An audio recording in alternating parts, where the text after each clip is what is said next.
Leanne is a mum of two. Her journey into Grassroots began when her son and his friends decided they wanted to play football, but they were told they weren't good enough. So they did what most wouldn't dream of doing, and that was to start a team.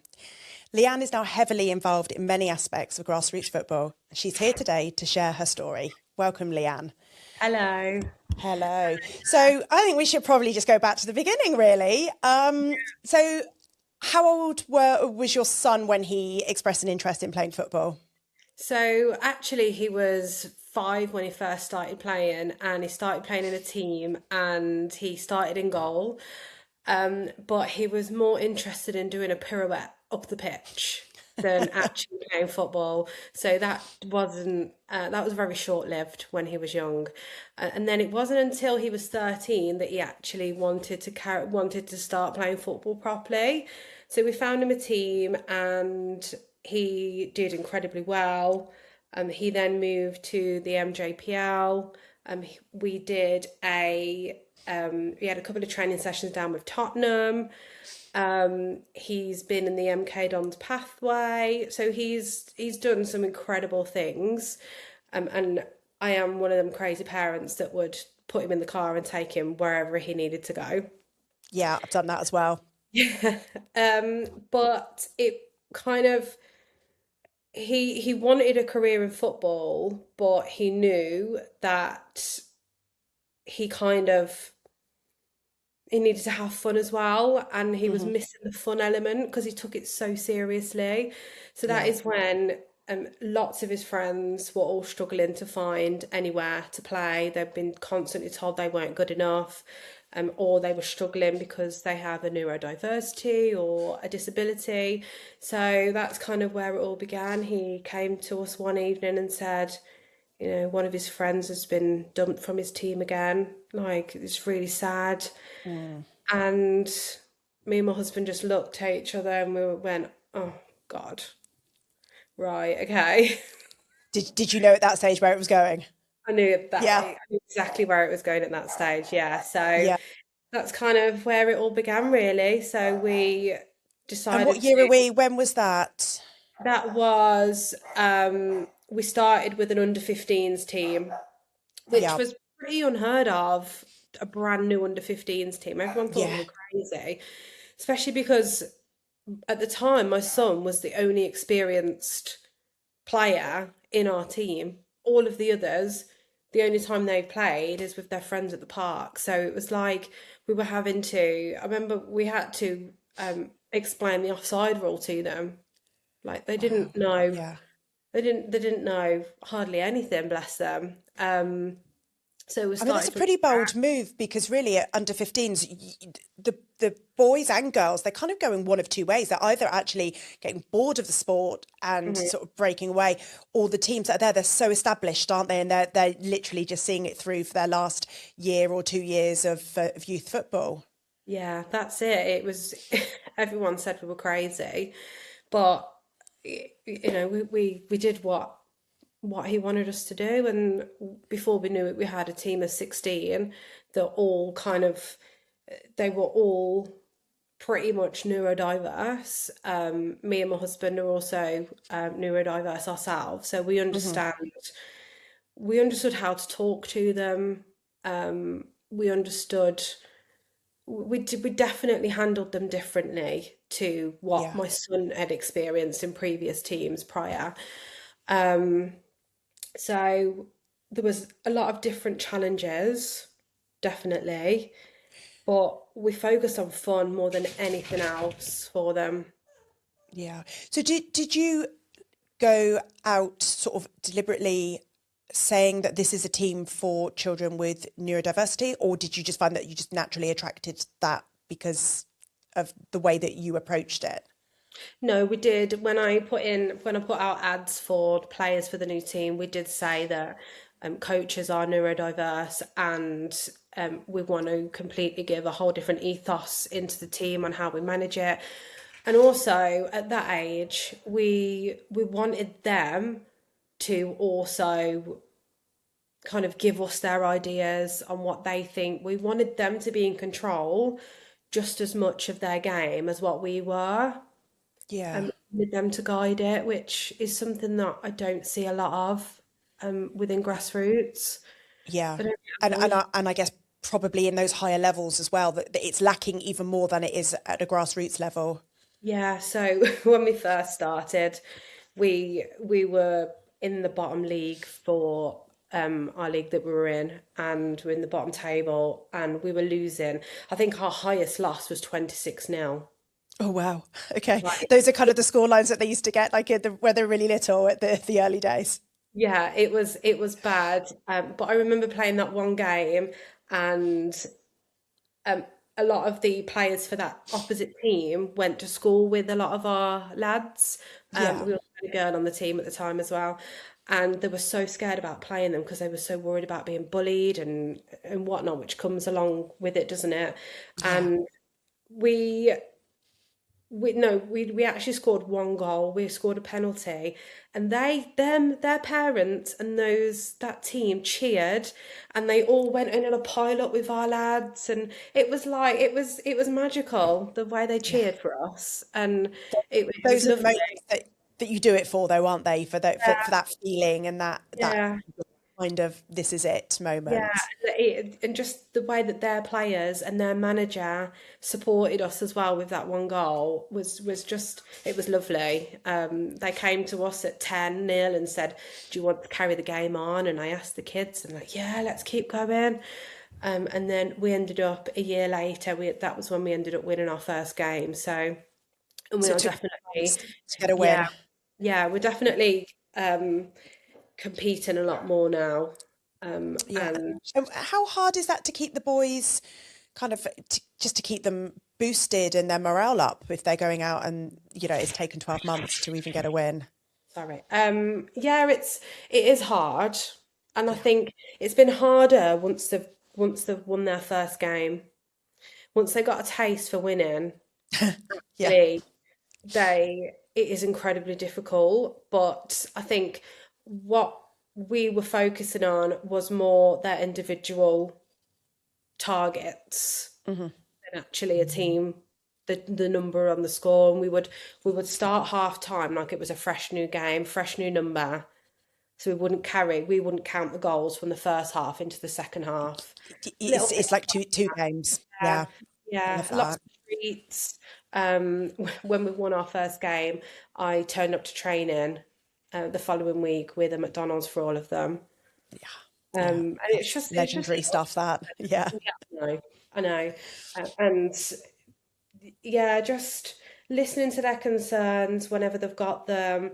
I am definitely the mum. If one of them goes down, I'm like, "You okay? Do you need anything? Do you want anything? Have you drank enough today? Have you eaten before the game today?" I'm definitely the mum of them all. And But you've got yourself and your husband are running this team. so now it's currently just me. Okay. Wow. So Okay. um, my husband, he was the manager and I was the coach. Yeah. Bear in mind, I thought it was absolutely bizarre that I was a coach. Bearing in mind, at that time, I didn't even know the offside rule myself. And I thought this would make a cracking TikTok. This would like the journey Yeah. football, the football mum that actually ends up managing the team.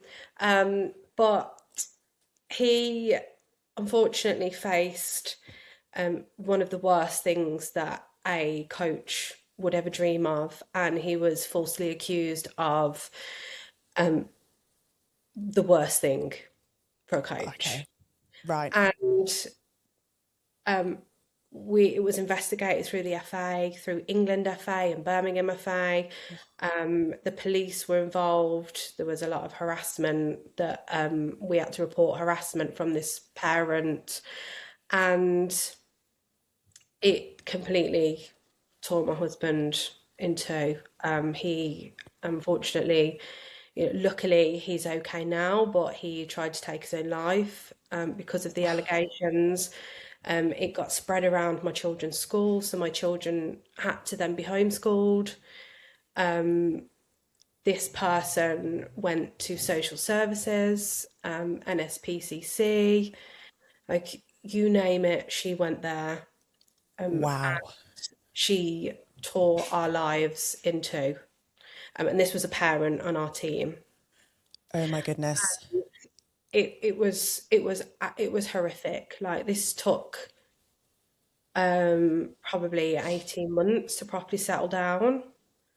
The police couldn't even start an investigation because there wasn't even a shred of evidence against my husband that she come with, Yeah. this parent. But unfortunately, that damage was done. She spread the rumour, allegedly spread the rumour across multiple clubs. And my husband had to constantly fight as many fires here, there, and everywhere, and I was Yeah. as well. And then, so I've ran my own business since I was 18. I've been a hairdresser all that time.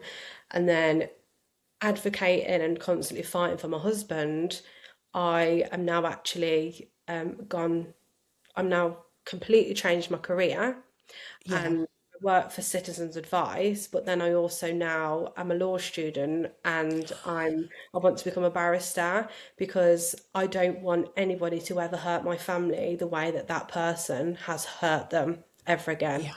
I want to protect them as much as I can, and this was the best way that I know that I can always protect my family Yeah. because of Wow. this. I'm not often speechless, but that's kind of just absolutely. And, you know, just for the record, because I didn't know that story until you've just shared it with me today. So, for one, thank you for sharing that, because I do think it's really important that is shared, but also, you know, for people to understand that you and your husband are just, you're volunteers. You're out there doing this for your son, for the other boys, for the love of the game, and for whatever reason, some people just, if they have an issue with a coach, they almost, they take it so personally, and clearly they've taken it to a level that probably nobody could have ever even conceived would have happened for No, you. So, no. And the um, Birmingham, the FA also said that they've never handled anything quite like it either. goodness me, wow. So your husband's a lot better now. Yeah, he's a lot better now. He actually came to training last week, and he said, Leanne, I'm not going to make you, do this by yourself. I do have another parent that's helping, Hmm. but he said I'm gonna try and help out as much as I can. Yeah, And but I've had to let him come back on his own terms. sure. There's a lot of healing to be done after that type Yeah, of he's had to have a lot. incident. He's had to have a lot of therapy, and Yeah. it's he didn't want to, he went months without leaving the house. Football just became, even watching it on the TV, going to watch Tamworth, with season ticket holders at Tamworth, and even going and watching that just became really, really hard for him. And it also ruined my son's football experience as well. Yeah. He's now gave up football, so I'm managing the team that my son doesn't even play in anymore. Wow. Just because Okay. So I that's can't let them dedication now. know. Yeah. I know. I just can't let them down. So we will seek a new manager, but until I find the right person, I'm not letting them down. My son is actually, he's been reffing for since he was 14, so a year and a half now, and he's applying to the Birmingham FA's scholarship, their first referee scholarship in Oh, wow. September. So he wants to make it as a professional referee as his full-time job. Wow. Okay. So So if we ever tried to find like the green shoots of positivity that have come out of something that's really, really negative, then I think kind of that's got to be the main one for your son there. That's absolutely, incredible. yeah, he refs for the Aston Villa Academy every weekend, so he's always at Bodymoor Heath. He does tournaments, but he's got, as I said earlier, he's got a mum that will put him in the car and take him anywhere. So if I see something that I think would really benefit him, I don't Mm. bat an eyelid. I'll do it. We've just booked to go to the Edinburgh Cup, and me and my husband have got to take him because he's under 18. Yeah. And it's costing us £900 for us to stay to take him to this cup Yeah. because it's amazing for his CV. Yeah. So And he'll it's, ref at the cup. mhm, Yeah. yeah, I've always said, though, that, and from other parents that I've spoken to, especially with children that have got talent, that they have to have a really, really strong support network. Yeah, it's the kids that are on the pitch or on the field doing what they do, but without the parents that are one driving them from A to B and covering a lot of miles. But it's even like the car picnics, or the, you pick them up from school and they're changing in the car, and even that just degree of organisation. I really don't think that it's possible for a child to kind of excel without a parent that's doing what you're doing, what loads of us do in this kind of crazy grassroots world. We're doing just to support our kids' dreams. I know, I know. My daughter plays as well. She's 14 now, so when we go to games with my daughter, I take a friend with us and we have carpool karaoke on the way to games and back every weekend. I love that time with the girls. And then um, with with where community kicks came from, Yeah. was there was my son had some friends as well that couldn't afford to be in a team. Hmm. So at the time when we set up our team, there was quite a few that said, there's nothing we can do. Unfortunately, we can't afford it. So there is a really cool indoor venue in Tamworth called the Football Factory, Yeah. and it's owned by Troy Deeney. If you remember Troy Deeney, he was a Yep. huge blues player, yeah. And it's incredible. It's an old warehouse that they've turned, and they've got all the 4G pictures inside. It's brilliant. So me and my husband actually paid for a pitch every week, and we gave it to a lot of the kids completely free, and we turned it Yeah. into. We kind of just had it as my son was going over the field, and my daughter with head torches on in the winter, wanting to play after school, Hmm. but it's just not safe for them in the winter. So we Yeah. said, right, so do what you would normally do on the field with your mates, but let's have it somewhere safe. So that's what we started doing. And Yeah. then before we knew it, we'd got like 20 kids that wanted to come along every Friday evening. And then it kind of spiraled from there. We got funding from the local councils, from the fire and police commissioner.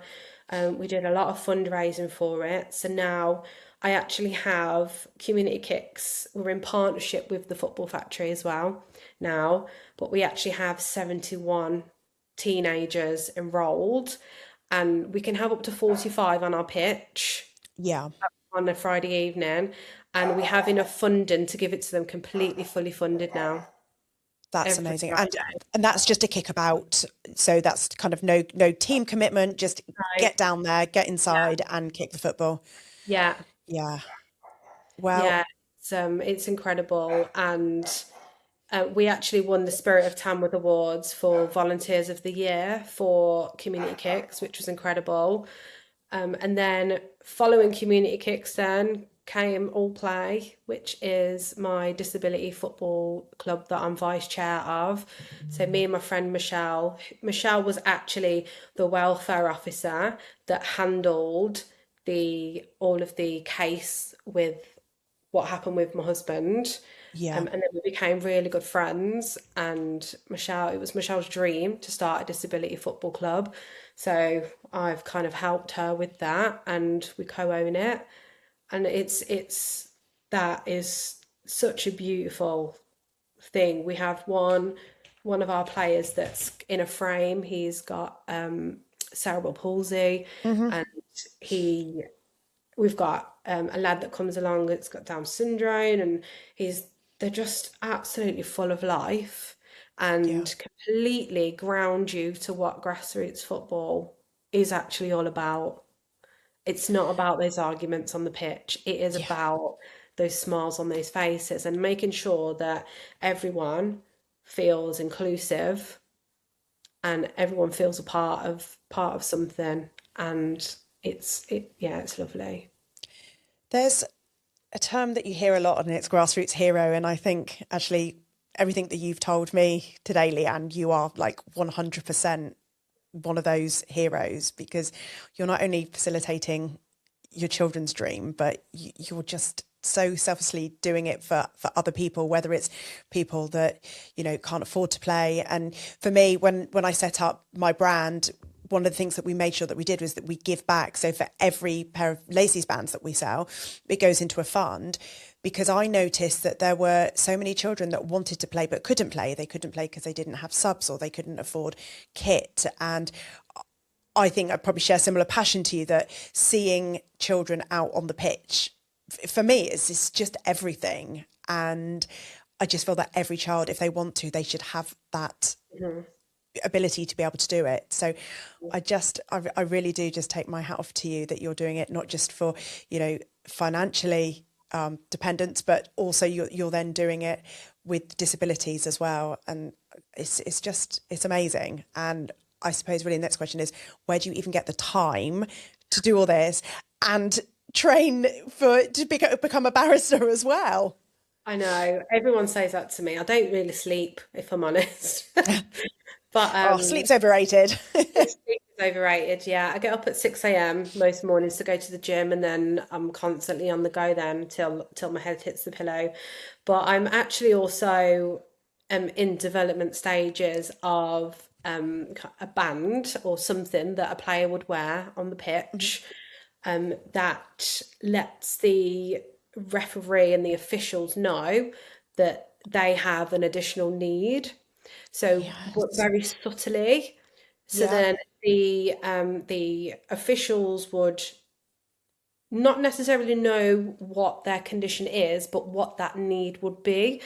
So my son, for instance, he is suspected ADHD. We're going through kind of the tests with him for that, but he gets Yeah. incredibly overwhelmed on the pitch. So do so many kids. Yeah. And if the referee is a little bit harsh and say something that he doesn't like, a lot of the time they can not kick off, but they need some time just to calm down. Very overwhelmed.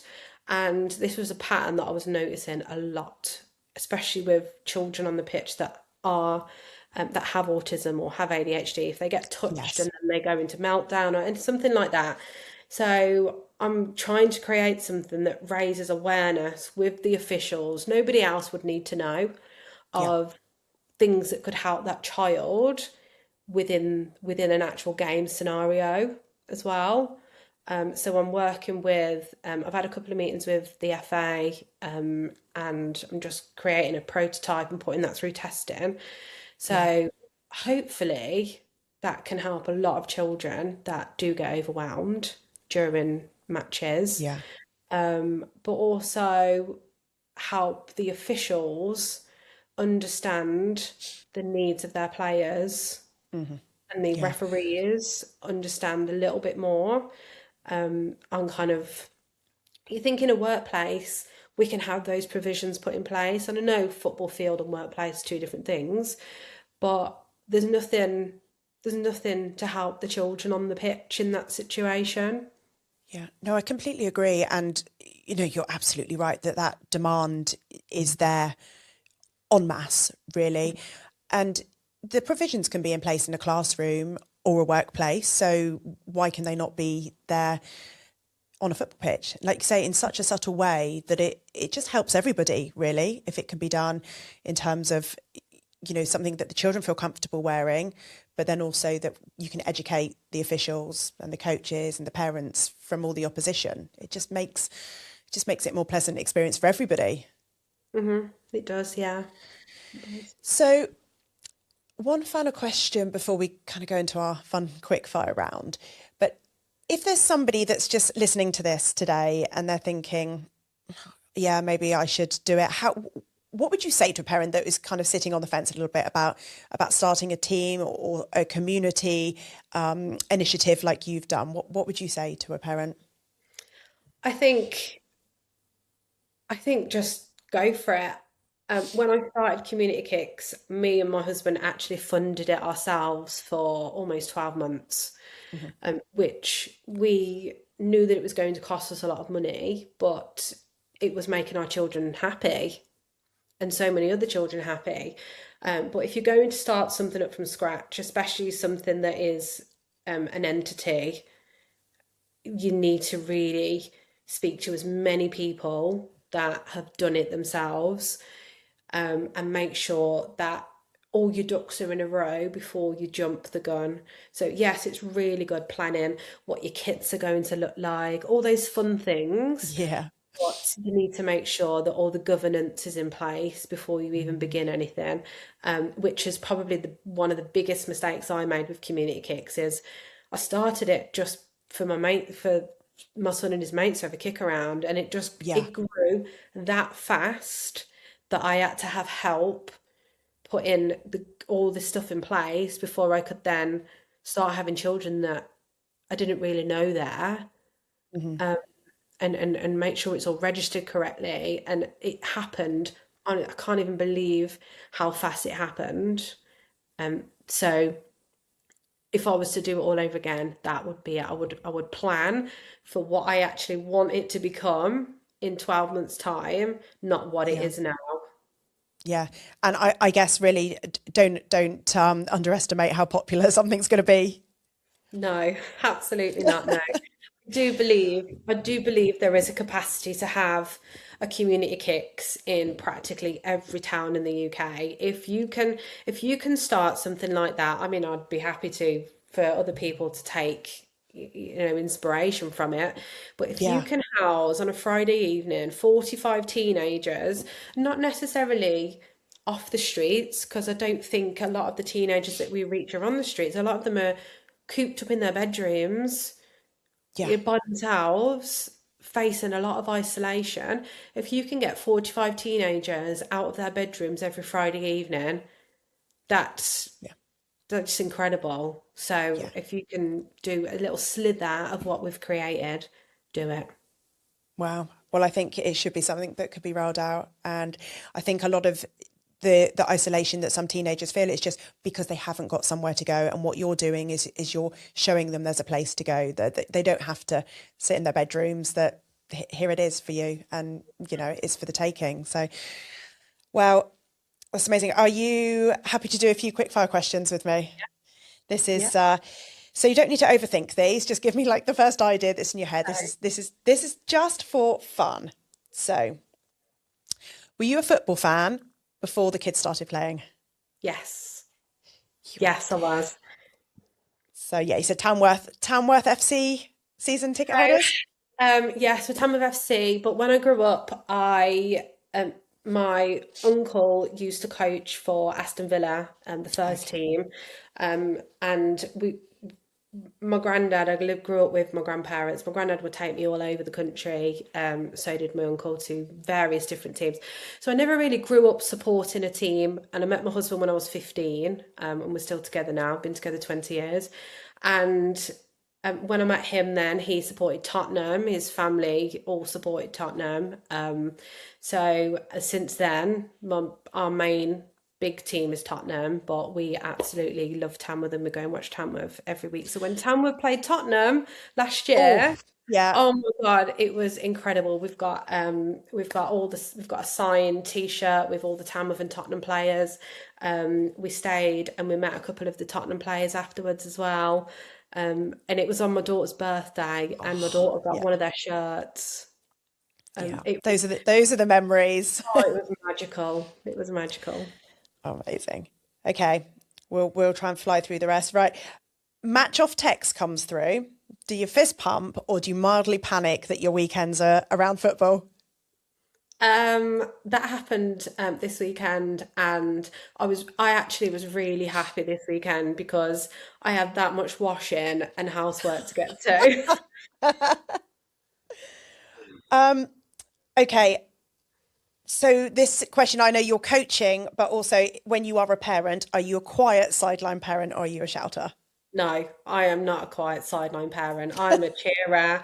Um, yeah, I don't. I'm not the kind of person that would shout at the referee or the linesman or say that's wrong, that's offside. I'll shout the odd handball, but no, I am not. I hate the silent weekend that the FA do. Yeah, thankfully there's only a couple a season. Best sideline snack for parents? Oh, for the parents or for the kids? Yes, yeah, for the parents. For the parents, oh, we used to have the hot water tanks, and some of the parents used to take a pot noodle and Oh, fill it up hot with hot noodle. water at half time. That was Oh, quite that's the cool. first one for me. That's a new for me. Okay, this could be controversial now. Team WhatsApp, is it muted or unmuted? Mine is unmuted. Unmuted. Yeah. Okay, Team WhatsApp, have you ever started typing a reply and then deleted it? Yeah, yesterday. Okay, I last actually one. posted it and deleted it after. And last one. Most likely thing to be missing 5 minutes before kickoff. Uh, um, shin pads. Yeah. Yeah, Yeah, I mean, pad one or both. Yeah, I'm with you yeah. there. Completely Carry with you. stairs. Yeah. Leanne, thank you so much for your time. And also thank you so much for your honesty because, there was a lot to tell us there. If anybody wants to reach out to you regarding your community kicks or disability football or what you're trying to do in terms of the neurodiversities, how can people find you? So we have Facebook pages for both Community Kicks and All Play FC, and then Community Kicks has Instagram as well. So Okay. any. And I will pop all those links into the show notes as well if anybody's looking. But I just want to say thank you very much for your time. You are clearly a very, very busy person. So to give me half an hour of your time today has been just, I really, really do appreciate it. So thank you very much. Thank you for having Okay. me. Oh, thanks, Leanne.